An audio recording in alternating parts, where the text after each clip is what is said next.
10 ஆண்டு அண்ணாதிமுக ஆட்சிக்கு பஸ் ஸ்டாண்டை மாற்றுறாரு. ஆனால் டிஆர்பி ராஜா எம்பி ஆனது மந்திரி ஆனதுக்கப்புறம் பஸ் ஸ்டாண்டு மாற்றம் மன்னார் பெரிய மாற்றம் மன்னார் பஸ் ஸ்டாண்டு. பெரிய உள்ள சாதனைகள் அப்படின்னு சொல்கிறவங்களுக்கு எதுவுமே கிடையாதுங்க.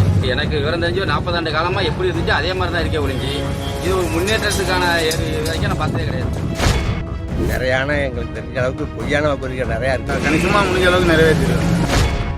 புதுசாக வேலை வாய்ப்புகள் அப்படின்றது வந்து இன்னும் இது வரைக்கும் யாருக்கும் கிடைக்கல அப்படின்னு தான் நம்ம சொல்லணும். அடிப்படை வசதினா அந்த அளவுலாம் எதுவும் இல்லை. இப்போ ஜிஹெச் போகிறவல்லே இப்போ போகணுன்னா ஜிஹெச் எங்கே இருக்குன்னே தெரில. மோஸ்ட்லி ஃபுல்லாகவே லைட்டு கிட்டே எதுவுமே இல்லை ஜிஹெச் கிட்டலாம். 25 ஆண்டுகால கிங் ஊடக ஆளுமை. உங்கள் செய்தி உங்கள் ஊரின் வைரல் செய்தியாகவும் தமிழகத்தின் ட்ரெண்டிங் செய்தியாகவும் வெளியிட இணைந்திருங்கள். இன்றைய தமிழ்நாடு முதலமைச்சர் திரு மு.க. ஸ்டாலின் அவர்களால் திராவிட மாடல் ஆட்சி என்று அறிவிக்கப்பட்ட திமுகவுடைய ஆட்சி 4 ஆண்டுகளை முழுமை செய்து 5ஆம் ஆண்டை அடியெடுத்து வைக்கிறது. இந்த நிலையில் அமைச்சர் பெருமக்களுடைய தொகுதிகளில் அவர்கள் செயல்படுத்திய நலத்திட்டங்கள் என்ன அல்லது செய்ய தவறிய நலத்திட்டங்கள் என்ன என்பதை அந்த தொகுதி மக்களிடம் நாம் கேட்டு தெரிந்து கொள்ள வருகிறோம். அந்த வகையில் இன்றைக்கு அமைச்சர் டிஆர்பி ராஜா அவர்களுடைய தொகுதியில் அவர் செய்த நலத்திட்டங்கள் அல்லது செய்ய தவறிய திட்டங்கள் என்ன என்பதை அந்த மக்களிடமே நாம் கேட்டு தெரிந்து கொள்ளலாம். இது கிங் டிவி, நான் உங்கள் தமிழ்மாறன்.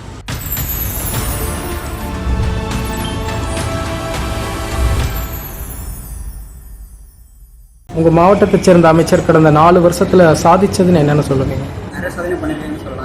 ரொம்ப சொல்ல முடியாது. இப்போ மிஞ்சி போனால் இப்போ பஸ் ஸ்டாண்ட் தான் இப்போ ஓரளவு கட்டிக்கிட்டு இருக்காங்க. தேருக்கு முன்னாடி தான் இப்போ ரோடே போட ஆரம்பிச்சிருக்காங்க. அது மாதிரி டாய்லெட்லாம் அந்தளவுலாம் சுத்தம்லாம் இல்லை. நிறைய விஷயங்கள் செஞ்சுருக்காரு. இப்போ பெருசாக சொல்லணும் அப்படின்னாக்கா மன்னார்குடியில் வந்து பழைய பேருந்து நிலையத்தை வந்து முழுமையாக இடிச்சிட்டு புதுசாக பெரிய பேருந்து நிலையமாக கட்டாரு.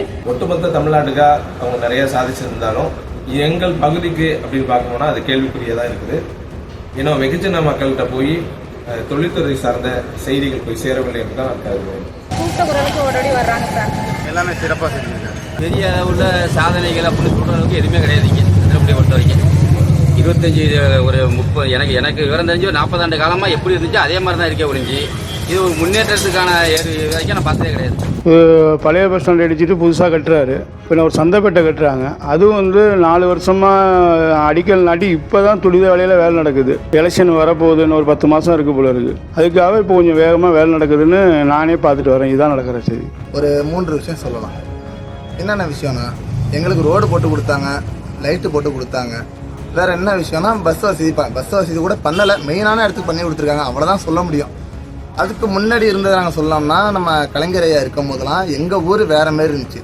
திருவாரூர்னு சொன்னாலே கொடிகட்டி பறந்துச்சு. கலைஞரையா இருக்கிற வரையும் திருவாரூர் வந்து கொடிகட்டி பறந்துச்சு. உங்கள் மாவட்டத்தைச் சேர்ந்த அமைச்சர் கடந்த 4 வருஷத்தில் கொண்டு வந்த ஒரு மிகப்பெரிய திட்டம் அப்படின்னா உங்கள் பகுதியில் என்னென்ன இருக்குன்னு கையை விட்டு சொல்கிற அளவுக்குலாம் ஒன்றும் கிடையாது. 10 ஆண்டு அண்ணாதிமுக ஆட்சிக்கு பஸ் ஸ்டாண்டை மாற்றுறாரு. ஆனால் டிஆர்பி ராஜா எம்பி ஆனது மந்திரி ஆனதுக்கப்புறம் பஸ் ஸ்டாண்டு மாற்றம் மன்னார் பெரிய மாற்றம் மன்னார் பஸ் ஸ்டாண்டு. பேசிட்டுனா பாதாள சட்டத்திட்டம்னு சொல்லலாம். அப்படின்னா 20 ஆண்டுகளாக வந்து கோரிக்கை வச்சு கேட்டு ஒரு திட்டமாக இருந்துச்சு. ஸோ இப்போ வந்து ரெகுலராக வந்து படுத்திருக்காங்க. நீடாமங்கலத்தில் வந்து மேம்பாலம் கட்டியிருக்காங்க. திட்டம்னாலே அந்த அளவுலாம் பெருசுலாம் இல்லை. இப்போ வந்து பஸ் ஸ்டாண்ட் மட்டும் தான் இப்போதைக்கு கட்டியிருக்காங்க. அதுதான் இப்போ பெருசு. அதோட பெருசுலாம் வேறு எதுவுமே கிடையாது. சொல்கிறது எதுவுமே இல்லை. 4 ஆண்டுகளில் திட்டங்கிறது ஒன்று பெருசாக ஒன்று தெரியல. அவங்க சொன்னதில் வந்து புறவழிச்சாலைன்னு சொன்னாங்க. அதில் ஒரு பக்கம் ஒரு வகையாக வேலை நடந்துகிட்டு இருக்கு. பெரிய திட்டம்னா இங்கே பஸ் ஸ்டாண்டு கட்டினா தான் பெருசு உள்ளதுலேயே. எங்கள் மாவட்டத்தில் கொண்டு வந்த எம்எல்ஏ வந்து கொண்டு வந்துட்டோம். மழை பெஞ்சுன்னா வந்து பார்க்குறாங்க, புயல் அடித்தா வந்து பார்க்குறாங்க. அதுக்கப்புறம் எங்கள் திட்டங்கள் வந்து இன்ன வரையும் சொல்கிற மாரி ஒன்றும் கிடையாது. அதையும் சொல்கிறேன். ஆனால் இருக்காங்க, எம்எல்ஏ இருக்காங்க. அவங்களுக்குன்னு ஒரு ஓப்பனாக சொல்கிறேன், எம்எல்ஏ நான் குறை சொல்ல முடியாது. அவங்களுக்குன்னு ஒரு குறிப்பிட்ட இந்த மாரி நீங்கள் பண்ணணும், இந்த மாதிரி ஒரு தொகுதி உங்களுக்கு இருக்குது, உங்கள் தொகுதியை நீங்கள் இறங்கி பண்ணுங்க, நாங்கள் என்ன வேணால் செய்யணும்னு மேலிடத்துலேருந்து அறிவிக்க வந்தால் தான் அவங்களும் பண்ணுவாங்க. நம்ம அவங்களையும் குறை சொல்ல முடியாது. ஏன்னா நமக்கு காலங்காலமாக பண்ணாங்க, திடீர்னு பண்ணலங்கும் போது மேலிடத்துல என்ன நடக்குதுன்னு நம்ம தெரிஞ்சுக்கணும்ல. பொதுவாக எல்லாரையும் குறை சொல்லக்கூடாதுல்ல. தேர்தல் வாக்குறுதி நிறைவேற்றிருக்காங்களா? இல்லை, அதெல்லாம் நிறைவேற்றலை. தேர்தல் வாக்குறுதி கொடுத்த வரை முதலமைச்சர் கொடுத்த வரை திட்டம் நடந்துட்டு இருக்கு. கணிசமாக முடிஞ்ச அளவுக்கு நிறைவேற்றிருக்காங்க. நிறைய வாக்குறுதிகள் கொடுத்தாங்க. அதில் வந்து நிறைய வாக்குறுதிகளை வந்து நிறைவேற்றி கொண்டு இருக்கிறாங்க. நிறையான எங்களுக்கு தெரிஞ்ச அளவுக்கு பொய்யான வாக்குறுதிகள் நிறையா இருக்குது. சில திட்டங்களை நான் வந்து ஃபெயிலியராகவே கருதுறேன். எந்த கட்சிக்காரங்க ஃபுல்லாக நிறைவேற்றுவாங்க அப்படின்னு சொல்ல முடியாது இல்லையா? ஸோ அதே மாதிரி இந்த வாக்குறுதிகளுமே இருந்திருக்கு. பட் ஆனால் வந்து மோஸ்ட் ஆஃப் வந்து கம்ப்ளீட் பண்ணிட்டாங்க அப்படின்னு தான் சொல்லணும். இது இல்லாமல் இன்னும் நிறைய வாக்குறுதி கொடுத்துருக்காங்க. அதுவும் வந்து அவங்க நிறைவேற்றணும் அப்படின்னு நினைக்கிறேன். எங்கள் ஊரில் நிறைவேற்றிருக்காங்க. கருவாகுறிச்சியில் வந்து பட்டா எல்லாருக்கும் கொடுத்துருக்காங்க. அதுமாரி எங்கள் ஊரில் நான் வசிக்கிற கிராமத்துலேயும் பட்டா இல்லாதவங்களுக்கு பட்டா கொடுத்துருக்காங்க. இல்லை, நிறைவேற்றவே இல்லை.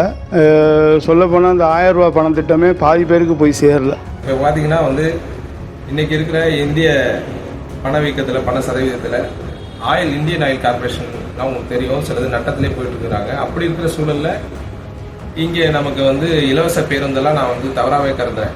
பெண்களுக்கு இலவச பேருந்து அது ஒட்டுமொத்தமாக வந்து ஆண்களுக்கும் பெண்களுக்கும் ஒரு சதவீத அடிப்படையில் கழிவு அடிப்படையில் அவர்களுக்கு வந்து பயணச்சீட்டை வந்து கம்மியாக பண்ணி கொடுக்கலாம்.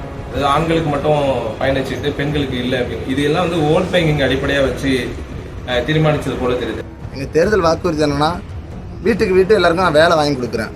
உங்களுக்கு என்ன பிரச்சனையாக இருந்தாலும் சரி, உங்கள் ரோடு வசதி, வீடு வசதி, உங்கள் கிராம வசதி, பஞ்சாயத்து எல்லாத்தையும் நாங்கள் பண்ணி தரேன்னு சொன்னாங்க. இன்ன வரையும் எங்களுக்கு வந்து பண்ணி கொடுத்த வசதி ரோடு வசதி, லைட் வசதி பண்ணி கொடுத்தாங்களே தவிர வீட்டுக்கு இந்த வேலை சொன்னாங்க. ஒரு இதுக்கும் நம்ம விவசாயி சார்பாக எல்லாம் பண்ணி தரோம். இன்ன வரையும் எங்களுக்கு பண்ணி கொடுக்கலங்க. உங்கள் மாவட்டத்தை சேர்ந்தவங்களுக்கு வேலை வாய்ப்பெல்லாம் கிடச்சிருக்கா? ஏன்னா தொழில்துறை அமைச்சராக இருக்காரு, இந்த பகுதியில் இந்த வேலை வாய்ப்பெல்லாம் வந்து கிடச்சிருக்கா? அப்படி கிடைக்கலங்க. வேலை வாய்ப்பெல்லாம் ஒன்றும் அந்த அளவுக்குலாம் வேலை வாய்ப்பு கிடைக்கிறதுக்கு வாய்ப்பு இல்லை. புதுசாக வேலை வாய்ப்புகள் அப்படின்றது வந்து இன்னும் இது வரைக்கும் யாருக்கும் கிடைக்கல அப்படின்னு தான் நம்ம சொல்லணும், அரசு தரப்புல இருந்து. ஆக்சுவலாக கவர்மெண்ட் சைடில் வந்து பண்ணலை அப்படின்னு தான் நினைக்கிறேன். பட் ஆனால் ஸ்கூல் காலேஜில் வந்து வேலை நிறுவனங்கள்லாம் வந்து கனெக்ட் பண்ணுறாங்க. ஸோ அது ப்ரைவேட்டாக வந்து வேலைக்கு ஆட்கள்லாம் எடுக்கிறாங்க. ஆனால் இதே கவர்மெண்ட் லெட்டராக பண்ணாங்க அப்படின்னா இன்னும் கொஞ்சம் நம்ம ஈஸியாக இருக்கும் அப்படின்னு நினைக்கிறேன். திருப்பூர் தொகுதியை பொறுத்த வரைக்கும் வேலை வாய்ப்புங்கிறது ஒன்றுமே கிடையாது. இது வந்து ஒரு சின்ன ஃபேக்ட்ரியோ ஒரு தொழிற்சாலையோ எதுவுமே கிடையாது. இப்போ எங்களுக்கு வந்து இப்போ நாங்கள் சொல்ல போனால் நாங்கள் கேம்பஸ் இன்டர்வியூ போன வரையும் ப்ரைவேட் மூலியமாக தான் எங்களுக்கு வந்து எடுத்தாங்க. கவர்மெண்ட் மூலியமாக எடுக்கலை. ப்ரைவேட் மூலமாக எடுக்கும்போது அங்கே வந்து சாப்பாடு சரியில்லை, சேலரி கம்மி தான், அந்த மாதிரி தான் இருக்குது மோஸ்ட்லி. தனியார்னு சொல்லிட்டு நிறைய இடத்துல போட்டிருந்தாங்க, அதில் நம்மளுக்கு தெரியல. அரசு வேலையை வந்து எல்லாம் அறிவிச்சிருக்காங்க. சொல்லப்போனால் அங்கன்வாடி, அங்காடி, ஓட்டுநர் பயிற்சி, சிஆர்சி அந்த மாதிரிலாம் அறிவிச்சிருக்காங்க. எல்லாம் அறிவித்து அப்ளிகேஷன் வாங்கினதோட நிற்கிது. ஒருத்தருக்கும் போட்ட மாரி தெரியல. டிஎன்சிசிலேயே பர்மனெண்ட் பண்ணுறேன்னு சொல்லியிருக்காங்க, ஆனால் இன்னும் பர்மனெண்ட் பண்ண பாடல. அடிப்படை வசதிகள் எல்லாம் வந்து செஞ்சுட்டு இருக்காங்க. அடிப்படை வசதினா அந்த அளவுலாம் எதுவும் இல்லை. இப்போ ஜிஹெச் போகிற வரலே இப்போ போகணுன்னா ஜிஹெச் எங்கே இருக்குன்னே தெரில. மோஸ்ட்லி ஃபுல்லாகவே லைட்டு கிட்ட எதுவுமே இல்லை ஜிஹெச் கிட்டலாம். அந்தளவுலாம் அடிப்படைலாம் எதுவும் இல்லை. நல்லா செஞ்சுருக்காங்க. நகராட்சியை பொறுத்தளவுக்கு கிராண்டாக நல்லபடியாக செஞ்சுருக்காங்க. இல்லை, ஒன்றும் அங்கங்கே ரோடெல்லாம் ஒன்றும் மெயினான இடத்துல மட்டும்தான் போட்டிருக்காங்க. சொல்லப்போனால் இன்னும் சந்து மக்கள் வர தெருக்கள் எல்லாம் இன்னும் போடவே இல்லை ரோடு. இப்போ வழி அந்த பிளாட்ஃபார்ம் கடை ஏழை அது பிழைச்சி அதனால் திமுக டிஸ்டர்ப் இல்லை. எந்த சேர்மன் ஒரு குறையும் சொல்லலை. சேர்மன்னா ஒரு சேர்மன் நல்ல டைப்பு சொல்ல போதுன்னா நல்ல டைப்பு. அந்த குறையில் அந்த பிளாட்ஃபார்ம் இதில் பாதிக்க முடியல. ஏழை மக்கள் அதோட பிழைச்சி தான் இருக்குது. எங்கள் திருவாரூர் பற்றியும் ஓப்பனாக சொல்கிறேன், அடிப்படை வசதிங்கும் போது சட்ட திட்டங்களை கொண்டு வரேன். சட்டத்து மூலமாக கொண்டு வரேன். சட்டத்து மூலமாக கொண்டு வரும்போது அடிப்படை வசதிங்கிறது தப்பு பண்ணுறவங்களுக்கு தண்டனை கிடையாது. அன்றாண்ட வாழ்க்கையில் உழைச்சிட்டு காங்கட்டு வேலைக்கு போகிறவங்க, கூலி வேலை பார்க்குறவங்க, அவங்கள மறைச்சி தான் எல்லாமே வண்டி புக்கு இருக்காது இருக்காங்க, அவங்கள மறைச்சி தான் எல்லாமே பார்க்குறாங்களே தவிர மற்றபடி அவங்களுக்கு என்ன தேவை இருக்குன்னு இன்ன வரையும் யாரும் பண்ணது கிடையாது. உங்கள் அமைச்சருக்கு எத்தனை மார்க் கொடுக்கலாம்? சம்திங் மார்க் கொடுக்கலாம். அவருக்கு வந்து 100க்கு 100 மதிப்பெண்கள் கொடுக்கலாம். 50% நாங்கள் மார்க் கொடுப்போம். டிஆர்பி ராஜ் அமைச்சர் மந்திரிக்கு 100 மார்க் கொடுக்கலாம். 100% 100க்கு சொல்லப்போனால் 30 தான் கொடுக்க முடியும். 90 100க்கு 100 கொடுக்கலாம். 35 கொடுக்கலாம் மட்டும் நினைக்கிறேன். 30-20 தான் கொடுக்கலாம்.